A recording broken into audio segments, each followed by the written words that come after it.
जय हिंद दोस्तों। मोदी जी जैसे ही इटली से वापस आए उन्होंने एक इमरजेंसी मीटिंग बुला ली। उसके अंदर राजनाथ सिंह जी से लेके जयशंकर जी से लेके पूरी जो कैबिनेट थी वो उनके साथ आज उन्होंने एक मीटिंग की और ईरान वॉर और आने वाले दिनों में जो चीजें बिगड़ने वाली हैं उसके रिलेटेड बहुत सारे डिस्कशंस आज हुए। और इन सब के बीच में चाइना ने आज भारत को एक गीदड़ भभकी दे दी है। चाइना के एम्बेसडर ने एक द हिंदू नाम के न्यूज़पेपर के अंदर एक आर्टिकल लिखा और कहा कि यूएस के भरोसे भारत को नहीं रहना चाहिए। और हिपोक्रेसी तो चाइना की यह है कि आज ही के दिन ये रिवील हुआ कि पाकिस्तान का आसिम मुनीर और शहबाज शरीफ चाइना जाने वाले हैं और जी जिनपिंग से मिलने वाले हैं एक नए मिलिट्री कोऑपरेशन के लिए। और इन सब के बीच में इटली के अंदर अजित डोवल जी के ऊपर केस फाइल कर दिया है। जी हां, खालिस्तानियों ने इटली के अंदर भारत के खिलाफ एक कदम उठाया है। हालांकि इससे कुछ बहुत ज्यादा फर्क नहीं पड़ेगा, लेकिन ये क्या नया चाल है पाकिस्तान का और सीआईए का यहाँ पे। और सऊदी अरेबिया अब तेल को इंपोर्ट करने लगा है। ऐसे दिन आ गए रशिया से क्योंकि वहां पे बहुत बड़ा शॉर्टेज चल रहा है। और अभी खबरें तो ये आ रही हैं कि सऊदी अरेबिया कॉन्ट्रैक्ट्स कैंसिल कर रहा है क्योंकि वहां पे कैश फ्लो, पैसों की कमी है सऊदी अरेबिया के अंदर। आज ऐसा भी एक रिपोर्ट आया है। भारत के लिए और पूरे विश्व के लिए ये बहुत बड़ा रेड फ्लैग है क्योंकि अगर वर्ल्ड का लार्जेस्ट ऑयल सप्लायर का अगर ये हाल है, इस पे भी हम बात करेंगे। और आसिम मुनीर जो है वो तेहरान जा रहा है और वहां पे डोनाल्ड ट्रंप जो चीजें अब ऑफर कर रहा है ईरान को उसकी गारंटी दे रहा है ईरान को। जी हां, अब क्या ये एक नया डबल गेम है वापस, क्यों यहाँ पे क्या डिस्कशंस चल रही है, इस पे भी बात करेंगे। और ईरान ने अब फुजैरा के पोर्ट का जो पोर्ट है ना गल्फ ऑफ ओमान में, उसके पास वाला जो पानी है उसके ऊपर क्लेम कर दिया है। भारत का पूरा सप्लाई चेन फुजैरा से आता है। तो क्या यहाँ पे एक फ्लैश पॉइंट बन रहा है भारत और ईरान के बीच में। और पुलवामा अटैक का मास्टरमाइंड आज अननोन गनमैन का शिकार बन चुका है। भारत के दुश्मनों को कोई तो है वहां पे जो समाप्त कर रहा है। और जापान ने आज चाइना और रशिया दोनों को ही डांट दिया क्योंकि चाइना और रशिया ने, पुतिन और जी ने मिलकर आरोप लगाया था जापान के ऊपर। अब वो क्या था उस पर भी बात करेंगे। और भारत बांग्लादेश के साथ एंगेज कर रहा है हमारा सरकार। बांग्लादेश से एक बहुत बड़ा डेलीगेशन दिल्ली आया था जर्नलिस्ट्स का, उनको मिनिस्ट्री ऑफ एक्सटर्नल अफेयर्स ने अच्छे से खातिरदारी किया, ऐसा एक रिपोर्ट आज सामने आया है। वैसे इसके अलावा और बहुत सारे और अपडेट्स हैं जो मैं लेके आया हूं इस वीडियो के अंदर। तो दोस्तों लाइक का बटन अभी दबा दीजिए और सब्सक्राइब का बटन दबा दीजिए और बेल आइकन दबा दीजिए क्योंकि जो इन्फॉर्मेशन मैं आपको अगले 30 मिनट में दूंगा यह आपको पूरे यूट्यूब में कहीं नहीं मिलेगा इकट्ठा। इसके लिए सब्सक्राइब का बटन दबाइए और अपडेटेड रहिए। चलिए स्टार्ट करते हैं। मेरा नाम है गिरीश और आप देख रहे हैं जियोपॉलिटिक्स। चलिए स्टार्ट करते हैं।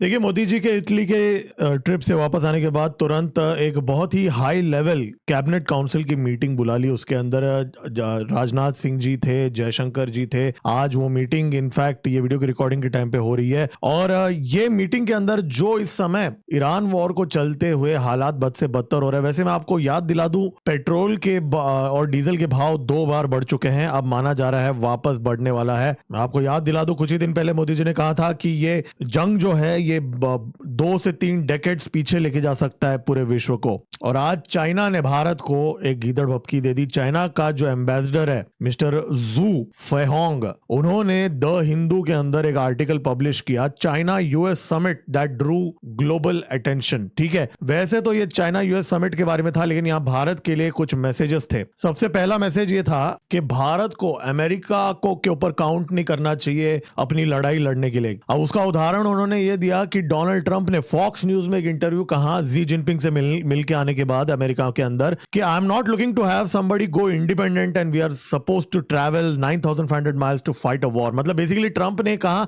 कि मैं उतना दूर जाके ताइवान के लिए क्यों लड़ूं, ऐसा डोनाल्ड ट्रंप ने कहा। तो कहीं ना कहीं ये एक थ्रेट था भारत के लिए। अब ये भारत के न्यूज़पेपर में लिखा है, भारत के एम्बेसडर, चाइना के एम्बेसडर भारत के अंदर जो है, तो मतलब ये मैसेज भारत के लिए था कि अगर अमेरिका ताइवान तक नहीं आएगा जिसका इतना बड़ा हिस्टोरिकल सिक्योरिटी फ्रेमवर्क है, तो भारत के साथ अमेरिका क्यों कोऑपरेट करेगा चाइना के खिलाफ। तो भारत को अमेरिका के ऊपर निर्भर नहीं रहना चाहिए। देखिए, भारत यहां अमेरिका के ऊपर निर्भर नहीं है। अब चाइना के जो खटारा इक्विपमेंट है, एयर डिफेंस सिस्टम्स है जो चलते नहीं है, वो तो हमने देख लिया ना ऑपरेशन सिंदूर में। तो भारत को कोई अमेरिका की यहां पे जरूरत नहीं है। हालांकि उनका अगर सपोर्ट मिलेगा तो कोई प्रॉब्लम वाली बात नहीं है, अच्छा ही है ना ज्यादा सामग्री मिलेगा तो, लेकिन हमें ऐसा कोई उनके भरोसे नहीं है, पहली बात तो। फिर दूसरा एक मैसेज ये था कि अमेरिका ने चाइना के शर्तों को मान लिया और रेड लाइंस को मान लिया और भारत को भी मानना चाहिए, ये एक उसका आर्ग्यूमेंट था। अब ये उसने क्यों कहा, उसने एक उदाहरण दिया कि एनवीडीए के जो सीईओ है वो भी एयरफोर्स वन में आ गए चाइना के पास जी जिनपिंग से गिड़गिड़ाने के लिए कि आप हमारे साथ डील कर लो। तो उसका ये पॉइंट है कि जब, मतलब ऐसा लिखा नहीं है बट इनडायरेक्टली वो कहने की कोशिश कर रहा था, उसका ये पॉइंट है कि अगर एनवीडीए का सीईओ आ सकता है चाइना के अंदर और मत्था टेक सकता है, तो भारत को क्यों ऐसा लगता है कि कुछ चाइना के एप्स को बैन कर देंगे या चाइना के इन्वेस्टमेंट्स को हम कम कर देंगे, रिस्ट्रिक्ट कर देंगे, तो हम बिना किसी डिसरप्शन के फंक्शन कर सकते हैं। अमेरिका तक को चाइना के सामने झुकना पड़ा, ऐसा एक मैसेज देने की उसने यहाँ पे इनडायरेक्ट कोशिश की है। और अमेरिका ने भी ताइवान का रेड लाइन भी तो मान लिया, मैन्युफैक्चरिंग हब बनाने, खुद के अंदर जो बनाने का अमेरिका का प्लान था, उसके बाद भी चौखट पे आ गया जी जिनपिंग के। तो ये भी एक दूसरा मैसेज था। तीसरा, देखो ये वाले पॉइंट पे मैं बोलना चाहता हूं कि भारत ने भी कुछ स्टेप्स लिए थे। अब ये अपडेट के तुरंत बाद मैं उसके उसी पे आ रहा हूं। वैसे तो तीसरा उसने एक मैसेज ये दिया कि ये जो मल्टीपोलर रियलिटी है इसमें चाइना सेंटर में रहेगा, अमेरिका नहीं। और उसने खुला बोला है, इनफैक्ट ये तो उसने डायरेक्टली बोल दिया, इनडायरेक्टली भी नहीं बोला है। उसने बोला है कि जी अब भारत के अंदर बहुत लोग डरते हैं कि यूएस और चाइना का मांडवली अगर हो जाता है, सेटिंग हो जाता है, तो फिर उसके बाद में भारत का डिप्लोमेटिक और स्ट्रेटेजिक स्पेस कम हो जाएगा। तो उसने ये कहा कि जी हम तो ऐसा बिल्कुल भी, हम भारत के साथ काम करेंगे और जब तक भारत यूएस के साथ मिलिट्री अलाइनमेंट नहीं करेगा तब तक हम भारत के सबसे बेस्ट फ्रेंड जैसा रहेंगे, ये उसने इनडायरेक्टली कहा। तो बेसिकली उसने कहा कि क्वाड से आप दूर रहो, अमेरिका से दूर, और एक तरफ चाइना यहाँ पे दोस्ती का हाथ बटा रहा है और दूसरे तरफ यहाँ एक रिपोर्ट आई है कि जो इकोनॉमिक टाइम्स में इनफैक्ट मैं पढ़ रहा हूँ, चाइना ने रिस्ट्रिक्शंस डाल दिए हैं भारत के अंदर जो मैन्युफैक्चरिंग होता है, इलेक्ट्रॉनिक कंपोनेंट्स और बहुत सारे जो ऑटोमोबाइल और कुछ और इंडस्ट्रीज हैं इलेक्ट्रॉनिक्स रिलेटेड प्रोडक्ट्स, उनके जो कंपोनेंट सप्लाई करना बंद कर दिया है। जी हाँ, रिस्ट्रिक्शंस डाल दिए हैं, कर्व्स डाल दिए हैं, पूरा बंद नहीं किया है, रिस्ट्रिक्शंस डाल दिए हैं और सप्लाई चेन को चोक कर दिया है। और जो इंडस्ट्री के कुछ लोग, उन्होंने एक सीक्रेट मीटिंग किया, सीक्रेट ही बोलना पड़ेगा इसको, सीक्रेट मीटिंग किया सरकार के साथ इस हफ्ते, और उन्होंने सरकार को कहा कि जी ये चाइना ये पूरा रिस्ट्रिक्शन कर रहा है, अगर चाइना अगर ये करता है तो हम भारत के अंदर असेंबल कैसे कर पाएंगे, मैन्युफैक्चरिंग तो छोड़ दीजिए, असेंबल भी कैसे कर पाएंगे। तो दरअसल बात यह है कि चाइना एक तरफ हमारे सामने दोस्ती की हाथ बढ़ा रहा है और दूसरी तरफ वो क्या कर रहा है, यहाँ पे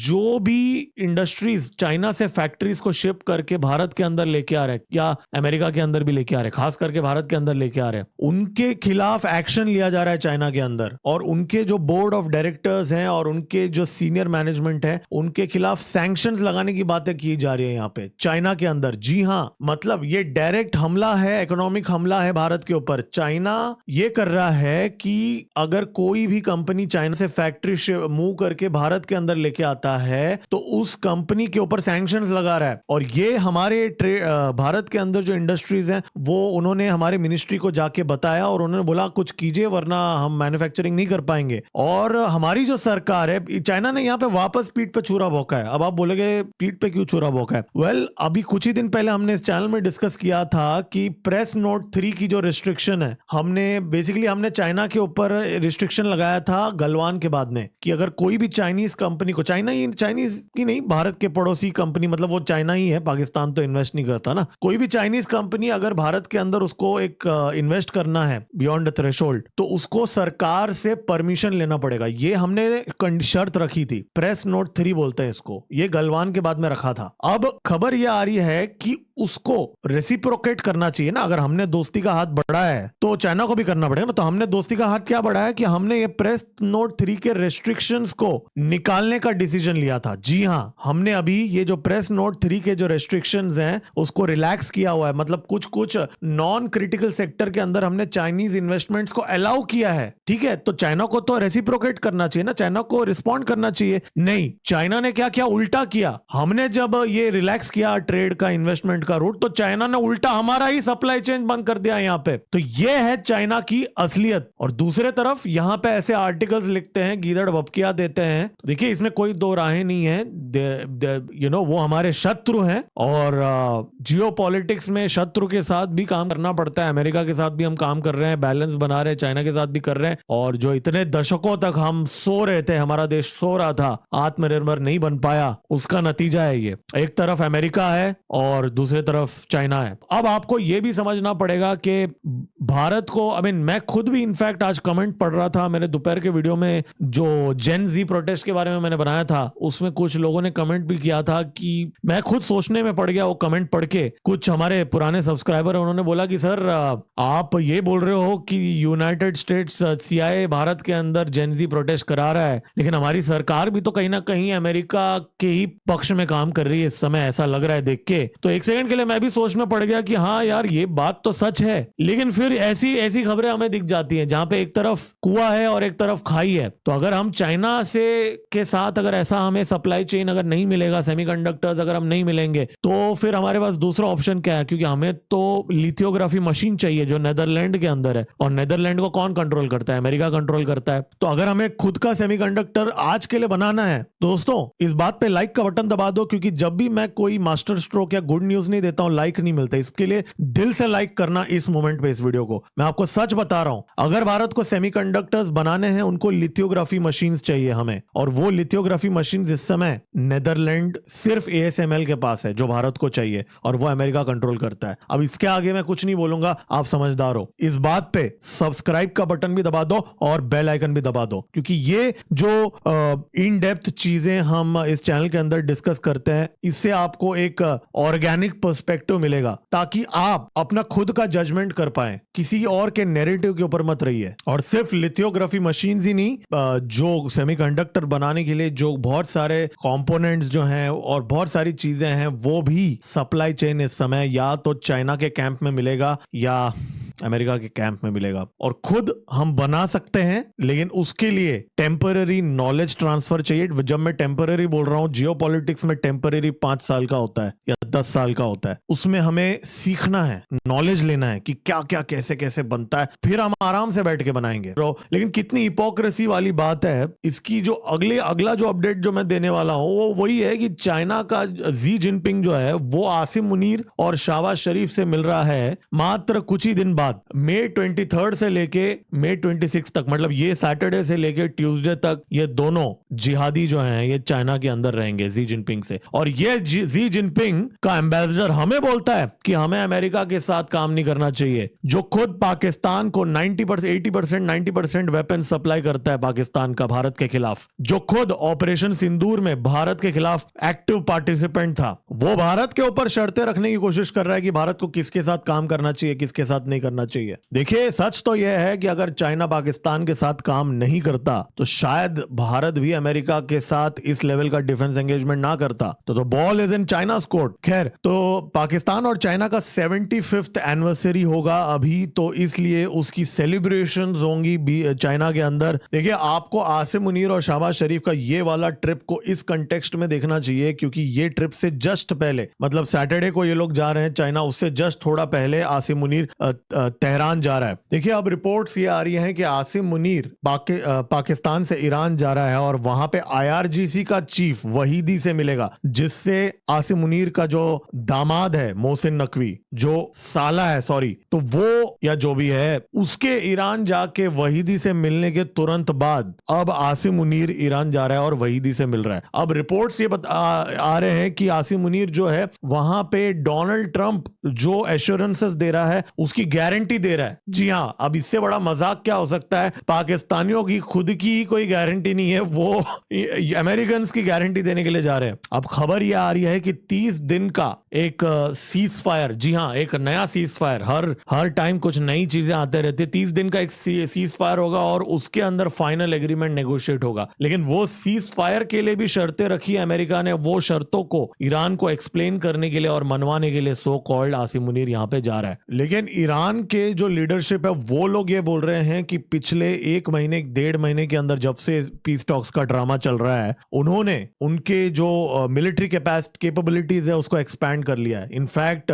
अमेरिकन इंटेलिजेंस एजेंसीज ने भी इस टाइम पे यही कहा है कि ईरान अपना मिलिट्री इंडस्ट्रियल बेस को बहुत तेजी से बिल्ड कर रहा है और ऑलरेडी बहुत ज्यादा शाहिद ड्रोन्स प्रोड्यूस कर रहा है। ये मैं नहीं बोल रहा हूँ, ये मीडिया में आ चुका है, जैसा आप देख सकते हैं CNN के अंदर। अब ये रिपोर्ट के अंदर ये लिखा है कि जब सीज फायर हुआ था, IRGC के चीफ ने उनके मिलिट्री बेस जो मैन्युफैक्चरिंग करते हैं उसके हेड को एक टाइमलाइन दिया था और वो टाइमलाइन उन्होंने बीट कर दिया। They have exceeded the timeline. और ईरान इस समय जो वॉर से पहले उसकी जो कैपेबिलिटी उसने वापस पिछले 1.5 महीने में रिबिल्ड कर दिया। और ये जो पीस टॉक्स जो है ये पूरा एक ड्रामा है दोनों साइड्स का, शायद बस टाइम बाय करने का। जैसे बॉक्सिंग के अंदर होता है ना 1 मिनट का ब्रेक, उसी तरह वैसा ही कुछ समझ लीजिए, दोनों साइड ब्रेक ले रहे हैं। और आसिम मुनीर जो है यूजफुल इडियट के तरह बीच में टाइम बाय कर रहा है। और एक तरफ इटली के अंदर जब स्पेशल स्ट्रेटेजिक पार्टनरशिप भारत ने साइन किया, इटली को बनाया है, अजित डोवल जी के ऊपर क्रिमिनल कंप्लेंट फाइल किया है ईरान के अंदर। जी हां, अब ये कौन से ये लोग हैं जिन्होंने ये केस फाइल किया है? आप जो सोच रहे हैं वही है, खालिस्तानी जो हैं वहां पे। उन्होंने जो गुरुपाल सिंह और जगरूप सिंह जो इटली के सिटीजन्स हैं, उन्होंने इटली मिनिस्ट्री ऑफ जस्टिस में के जो क्रिमिनल डॉक्यूमेंट डिपॉजिट पोर्टल के अंदर ये दिख रहा है। और देखिए यहाँ पे हैरेसमेंट चार्जेस दिया है 612 और उन्होंने कहा है कि जी खालिस्तानी रेफरेंडम इवेंट्स जब हुए थे 2020 और 22 के बीच में, तब भारत के एम्बेसी वालों ने धमकी दिया था उनको। राजेश भाटिया नाम के जो व्यक्ति थे, जो पूर्व इंडियन काउंसिल थे मिलान के अंदर, उन्होंने उनको धमकी दिया अजित डोवल जी के कहने पे। और फिर उन्होंने ये भी कहा कि जी UK US कनाडा के अंदर एक्स्ट्रा जुडिशियल किलिंग्स में भी अजित डोवल का हाथ है, ऐसा ऐसा करके उन्होंने केस फाइल कर दिया। दरअसल ये खालिस्तानियों का जो दिमाग है वो खाली ही है, क्योंकि ये जो केस उन्होंने फाइल किया, उनका असली प्लान था कि विजिट से पहले हो जाए, लेकिन फॉर सम एडमिनिस्ट्रेटिव रीजन वो हुआ ही नहीं। तो मोदी जी वहां जाके आ भी गए, सब कुछ चंगा हो गया सब कुछ, और ये अपना बेफालतू में पेपर वेस्ट कर रहे हैं। देखिए असलियत तो यह है कि स्क्रू तो टाइट किया है अजित डोवल जी ने खालिस्तानियों को। कनाडा के अंदर खालिस्तानियों के सिंबल्स और उनके जो मोमेंट्स को बैन करने की डिसीजन ली जा रही है। उनके हाउस ऑफ कॉमन्स के अंदर इनफैक्ट पास भी हो गया लॉ, और ये हमारे एक डिप्लोमेटिक और हमारे एंगेजमेंट की वजह से हुआ है। देखिए पुलवामा अटैक 2019 में जो हुआ था, जिनमें बहुत सारे जवान भी शहीद हुए थे, उस अटैक का मास्टरमाइंड हमजा बुरहान को अननोन गनमैन ने मुजफ्फराबाद के अंदर पाकिस्तान ऑक्युपाइड कश्मीर के अंदर शूट कर दिया, एकदम क्लोज पॉइंट ब्लैंक रेंज में, और इतनी गोलियां डाल दी ये इंश्योर करने के लिए कि ये समाप्त हो जाए। और ये अननोन गनमैन ने ये काम किया है। अब ऑब्वियसली पाकिस्तानियों की कोई ऑफिशियल स्टेटमेंट तो वहां पे आया नहीं है, लेकिन ये जो है अल बद्र टेरर आउटफिट पे से एसोसिएटेड था। और ओरिजिनली तो ये वैसे रत्नीपुरा एरिया का था पुलवामा डिस्ट्रिक्ट के अंदर, लेकिन फिर वो पाकिस्तान चला गया और फिर उसके बाद में वो पाकिस्तान में था और जैश ए मोहम्मद से वो एसोसिएटेड था। तो 2017 में वो पाकिस्तान गया था हायर स्टडीज के लिए, ठीक है, उधर ही रेड फ्लैग होना चाहिए था हमारे एजेंसीज को। पाकिस्तान में कौन सी स्टडीज होती है? फिर वो जब पाकिस्तान में जाके महारती हासिल करके आया, पढ़ाई करके आया, फिर वही पढ़ाई वो कश्मीर में सिखाने लगा, मतलब टेररिज्म का। और फिर उसके बाद में ये सारी चीजें उसने किया।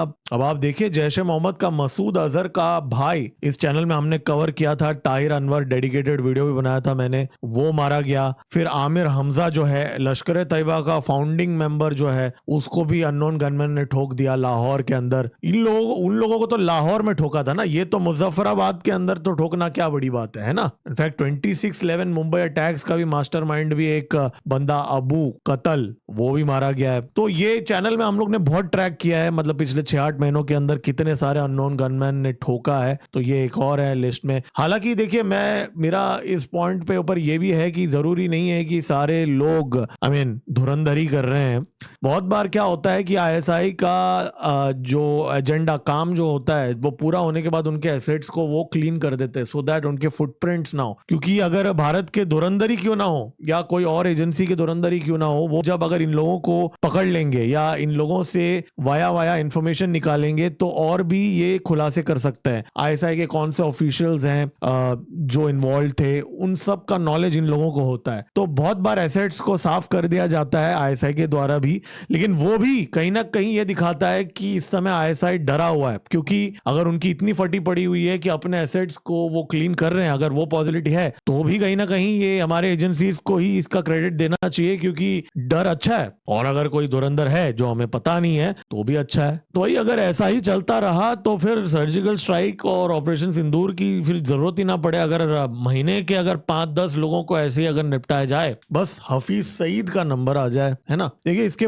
अभी जो ये जो अपडेट है इसके बारे में हमने ऑलरेडी बात किया था 2 दिन पहले कि ईरान ने अब जो फुजैरा के पास जो है गल्फ ऑफ ओमान उसके ऊपर क्लेम कर दिया है। अब ईरान ने आज एक मैप निकाला, ये मैप आप लोगों को दिखा देता हूं। ये पर्शियन गल्फ स्ट्रेट अथॉरिटी का मैप है, ठीक है। यहाँ पे उन्होंने ये जो सो कॉल्ड अथॉरिटी है, इनका जो पूरा जुरिस्डिक्शन है सो कॉल्ड, वो दिखाया है यहाँ पे। तो यहाँ पे होर्मुज तो समझ में आता है, लेकिन इन्होंने देखो स्ट्रेट ऑफ होर्मुज के बाद में गल्फ ऑफ ओमान में भी ये लाइन ड्रॉ कर दिया, अगर आप देख रहे हो स्क्रीन पे। और ये लाइन बराबर उन्होंने उधर ड्रॉ किया जहां फुजैरा जो है एंड होता है। तो ये लोग भी काफी मतलब इन्होंने सोच समझ के यहाँ पे जो बैकअप बनाया है यूएई ने उसको टारगेट किया। अगर एक्चुअली यूएई और ओमान को साथ में कोऑपरेट करके ये थोड़ा सा इधर करना चाहिए था, थोड़ा और दूर करना चाहिए था, जिस किसी ने भी ये प्लानिंग किया। और ये उस टाइम पे होता है जब यूएई ने ऑलरेडी अनाउंस करके रखा है कि उनका जो सेकंड पाइपलाइन है फुजैरा के अंदर वो 50% ऑलरेडी कंप्लीट हो चुका है और 2027 के स्टार्ट तक वो शुरू भी हो जाएगा। और भारत ने ऑलरेडी एग्रीमेंट्स कर रखी है एडीएनओसी से, वहां से हमारा जो मस्त मस्त तेल जो है वो वहां से आएगा। तो हमारा यहाँ पे अरेंजमेंट है यूएई के साथ, और यहाँ पे ईरान ये गेम खेल रहा है। तो कहीं ना कहीं यहाँ पे कॉन्फ्लिक्ट ऑफ इंटरेस्ट है भारत और ईरान का। लेकिन हालत तो सऊदी अरेबिया की भी खराब हो रही है। अब सऊदी अरेबिया ऑयल इंपोर्ट कर रहा है। जी हाँ, अब ये भारत और बाकी, भारत तो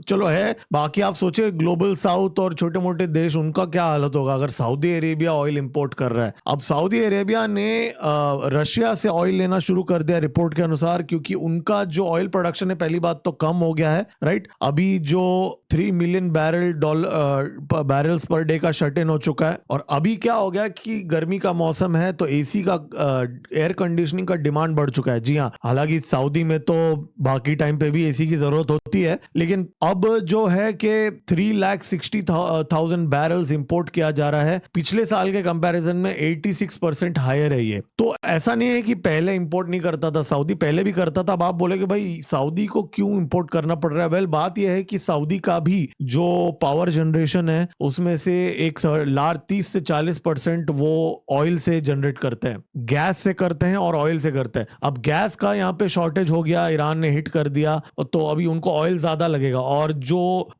थोड़ा बहुत वो प्रोड्यूस कर रहे हैं उनका ऑलरेडी कमिटेड है क्लाइंट्स के लिए। तो और सऊदी का खुद का जो ऑयल होता है ना वो बहुत हाई क्वालिटी का है। सच तो ये है, बहुत हाई क्वालिटी का है। और ये जो ऑयल वो इंपोर्ट कर रहे हैं, ऑयल में भी बहुत सारे वेरिएंट्स होते हैं, तो थोड़ा लोअर वेरिएंट इंपोर्ट कर रहे हैं इलेक्ट्रिसिटी जनरेट करने के लिए इस समय। और गर्मी का मौसम चल रहा है, ऊपर से एल निनो हो रहा है, सुपर एल निनो हो रहा है। और खबर तो ये भी आ रही है कि सऊदी अरेबिया ने पूरा पेमेंट्स को फ्रीज कर दिया है कंसल्टेंट्स का। जी हाँ, ये जो कंसल्टेंसी है ना, जो मैकिन्जी, बॉस्टन कंसल्टिंग ग्रुप, इन सब का पेमेंट ही रिलीज नहीं कर रहा है सऊदी अरेबिया। अब खबरें यहाँ आ रही है, फाइनेंशियल टाइम्स का रिपोर्ट है, मेरा कोट नहीं है। सऊदी अरेबिया ने सबको काम बंद करने के लिए बोल दिया इन कंसल्टेंट्स को, और इनको पेमेंट नहीं जा रहा है। क्वार्टरली पेमेंट होता है ना, इंस्टॉलमेंट, वो नहीं जा रहा है और पैसे बचा रहे हैं जी सऊदी अरेबिया। और जो विजन 2030 के अंदर सऊदी अरेबिया जो सारी प्लानिंग कर रहा है, जिसमें कंसल्टेंट्स एकदम दबा के पैसे कमा रहे हैं वहां पे, तो वो पूरा बंद किया जा रहा है इस समय। और हालांकि सऊदी अरेबिया ने रिजेक्ट किया है कि हम लोग पेमेंट्स डिले कर रहे हैं, लेकिन अंदर की खबर है ये, ऐसा अकॉर्डिंग टू फाइनेंशियल टाइम्स। और क्वार्टरली बजट उनका तो ऑल टाइम हाई डेफिसिट पे चल रहा है। मतलब फाइनेंशियली सऊदी अरेबिया का हालत बहुत खराब है इस समय, चरमरा चुका है, इसलिए ये चीज कर रहा है। तो ये अच्छी बात नहीं है दोस्तों। अगर एक वर्ल्ड का लार्जेस्ट ऑयल प्रोड्यूसर अगर अपने पेमेंट्स मीट नहीं कर पा रहा है और ऑयल ज्यादा इंपोर्ट कर रहा है, तो ये भारत के लिए रेड फ्लैग है। और आज मोदी जी का जो मीटिंग हुआ, उनका जो कंसर्न है हमारे सरकार के अंदर भी, it's a very legitimate concern. और आज इनफैक्ट ग्लोबल कंसल्टेंसी एजेंसी ने, आई थिंक गोल्डमैन सैक्स था या कुछ था, आज उन्होंने बोल दिया कि अगर होर्मुज खुल भी जाता है तो भी महीनों तक लग जाएंगे पहले का कैपेसिटी आने के लिए, क्योंकि बहुत सारे प्लांट्स इन्होंने बंद कर दिए। तो दोस्तों दोस्तों ये आई थिंक हम सबको प्रिपेयर करना चाहिए यहाँ पे अपने अपने लेवल पे आगे आने वाले समय में जो होगा। वैसे आज साउथ कोरिया के अंदर राजनाथ सिंह जी ने एक बयान दिया, बयानबाजी तो उनका चलता ही है। आज उन्होंने एक और बयान दिया कि जी no room for nuclear blackmail. Pakistan को उन्होंने आज कहा कि भारत खुद भी एक न्यूक्लियर पावर है, नो फर्स्ट यूज पॉलिसी है भारत का, और भारत पहले यूज नहीं करेगा, लेकिन अगर कोई ऐसी वैसी हरकत होती है तो भारत रिस्पॉन्ड करेगा। मतलब अब वो आप समझ जाइए। वैसे आज जयशंकर जी ने आज कैलाश मानसरोवर यात्रा के लिए कंप्यूटराइज्ड ड्रॉ किया। उन्होंने 1000 लोगों का बैच जा रहा है लिपू लेक और नथुला के साथ, और चाइना के साथ उन्होंने कोऑर्डिनेशन कर दिया है, ऐसा उन्होंने कहा। आज 20 बैचेस जा रहे हैं, कैलाश मानसरोवर का यात्रा हो रहा है। इनफैक्ट सिक्योरिटी भी बाय द वे बढ़ा दी गई है। पाकिस्तान बैक्ड ग्रुप से भी थ्रेट परसेप्शन है। देखिए इसके बारे में मैंने शाम को एक वीडियो बनाया, आप जाके देख सकते हैं। बांग्लादेशी घुसपैठियों को अब पुलिस अरेस्ट करेगा वेस्ट बंगाल के अंदर और बीएसएफ को हैंड ओवर कर देगा। जी हाँ, आप जाके वो वाला वीडियो देख सकते हैं जहां पे मैंने इसमें विस्तार में बात किया, वापस रिपीट नहीं करूंगा यहाँ पे। देखिए लेकिन एक सरप्राइजिंग बात तो ये है कि सरप्राइज तो नहीं बोलूंगा इसको, मोर ऑफ अ शॉक ही बोलूंगा कि मिनिस्ट्री ऑफ एक्सटर्नल अफेयर्स ने 26 बांग्लादेश की मीडिया डेलीगेशन को, मेंबर डेलीगेशन को दिल्ली बुलाया मई 3 तारीख से लेकर 9 तारीख तक। जी हाँ, ऑलमोस्ट 6 दिन का विजिट है, और इसमें अलग अलग भारत के ऑफिशियल्स, एनालिस्ट, उन सब के साथ मीटिंग्स कराए, इंटरेक्शंस कराए, और जो थिंक टैंक्स हैं उनके साथ भी मीटिंग्स कराए। और उनको ये बताया जा रहा है कि एक जो नया रीसेट करने की कोशिश की जा रही है बांग्लादेश के साथ रिलेशंस को। और ये जो आर्टिकल मैं पढ़ रहा हूँ इस पे कल थोड़ा विस्तार में बात करेंगे, देखूंगा अगर इंटरेस्टिंग लगा आप लोगों के साथ शेयर करने के लिए मैं पूरा बताऊंगा कि क्या लिखा है। ये बांग्लादेश का मीडिया रिपोर्ट कर रहा है बाय द वे, ये इंडियन मीडिया नहीं है। तो इन्होंने पूरा एक लंबा चौड़ा ये लिखा, और उन्होंने ये लिखा कि इंटेंट टू वर्क टुगेदर, हमारे पास हाथ मिलाने के अलावा कोई और ऑप्शन नहीं है बांग्लादेश और भारत के बीच में। देखिए मैं ये चीज को रोज ऑब्जर्व करता हूँ, हम भी बात करते हैं। मैंने एक चीज ऑब्जर्व किया है, बांग्लादेश के मीडिया जो है ना, the Daily Star, Dhaka Tribune, Prothom Alo, BD24 live, इन सब न्यूज वेबसाइट्स के अंदर उनका जो लैंग्वेज है ना वो काफी मेजर्ड होता है। जब भारत के बारे में वो लिखते हैं, वो कभी भड़काऊ बात नहीं लिखते। बांग्लादेश की मीडिया की बात कर रहा हूं मैं वहां के लोगों की बात नहीं कर रहा हूं, मीडिया की बात कर रहा हूं। लेकिन पॉलिटिशियंस हैं वहां पे, जाहिल जिहादी जो हैं, उनका लैंग्वेज अलग होता है। तो कहीं ना कहीं यहाँ पे बांग्लादेश का मीडिया जो है वो थोड़ा एटलीस्ट कंपैरेटिवली रैशनल लगता है। मैं कोई एंडोर्समेंट नहीं कर रहा हूँ, है तो वो कंगलुई। देखेंगे आगे क्या करते हैं, जब भारत ठुकाई करेगा उनकी, तब वो कैसे लिखते हैं कि भारत के बारे में, भारत कैसे ठुकाई कर रहा है, उससे मालूम पड़ेगा। देखिए जी जिनपिंग और व्लादिमीर पुतिन ने जब वो मिले थे, अभी पुतिन जब चाइना में थे, तो जापान को लेके उन्होंने एक बयान दिया कि जी जापान बहुत ज्यादा रीमिलिटराइज हो रहा है, खतरा बन रहा है हम दोनों के लिए, चाइना और रशिया के लिए। तो जापान का जो ताकाइची का जो खास आदमी जो है, उसने बोला कि जी हम तो, ये एब्सर्ड है, अनफाउंडेड है। वो बोल रहा है कि चाइना जिस लेवल का मिलिटराइजेशन कर रहा है पूरा साउथ चाइना सी के अंदर, पूरा हमारे आंखों के सामने पिछले 10 साल के अंदर जो आइलैंड बना दिया है, उसने जो डिप्लॉयमेंट्स कर दी है, हैरेसमेंट जो कर रहा है, उसको बोलते हैं मिलिटराइजेशन। हम यहाँ हमारे डिफेंस के लिए थोड़े बहुत मिसाइल्स क्या हमने खरीद लिए, आप हमको बोल रहे हो कि हम आपके सामने एग्रेसिव हैं। तो ये जो ताकाइची का ये जो बंदा है, उसने ये बात बोला, उसने बोला भाई वर्ल्ड वॉर 2 जब खत्म हुआ तब से तो हम तो बहुत शांत बैठे हैं, लेकिन हमारे सामने आप लोग अगर ये सब चीजें करोगे, एग्रेसिव बनोगे, तो फिर हमको भी तो हमारा रक्षा करने के लिए मिसाइल्स खरीदना पड़ेगा ना। और उसने चाइना का हिपोक्रेसी भी दिखाया। उसने बोला चाइना का आर्म्स एक्सपोर्ट 2015 से 24 तक 17 बिलियन का था, और जापान तो टॉप 50 में से भी नहीं है। खैर बट चाइना के सामने तो लॉजिक तो क्या ही चलता है। तो दोस्तों ये थे आज के अपडेट्स। देखिए इस चीज को हमें ट्रैक करना पड़ेगा कि यहाँ चाइना, पाकिस्तान और बांग्लादेश के साथ यहाँ पे क्या कर रहा है। और कल हमने डिस्कस किया था कि मार्को रूबियो वेस्ट बंगाल जा रहे हैं, वो तो एक अलग ही सीन है, but at the same time China भी ये सारी चीजें कर रहा है यहाँ पे, और हम इस समय अपना काम निकलवा रहे हैं जहां जहां से निकलवाना है। और मुझे शॉकिंग चीज तो आज ये लगी कि सऊदी अरेबिया का हालत खराब हो रहा है। मतलब ये अच्छा साइन नहीं है दोस्तों। सऊदी अरेबिया पूरा वर्ल्ड का लार्जेस्ट ऑयल सप्लायर है, एटलीस्ट ओल्डेस्ट तो है। तो दोस्तों सब्सक्राइब का बटन दबा दीजिए और अपडेटेड रहिए, ऐसे ही आपको अपडेट्स आते रहेंगे। और लाइक का बटन तो दबाना बनता है, और QR कोड आपके सामने है, यहाँ पे आप कंट्रीब्यूट करेंगे तो प्रोडक्शन क्वालिटी इंप्रूव करूंगा और बेटर रिसर्च कर पाऊंगा, तो ये सारी चीजें करूंगा। और सुपर स्टिकर भी आप खरीद के इस चैनल को सपोर्ट कर सकते हैं। तुरंत मिलते हैं अगले वीडियो में। मेरा नाम है गिरीश और आप देख रहे हैं MGO पॉलिटिक्स। जय हिंद, भारत माता की जय।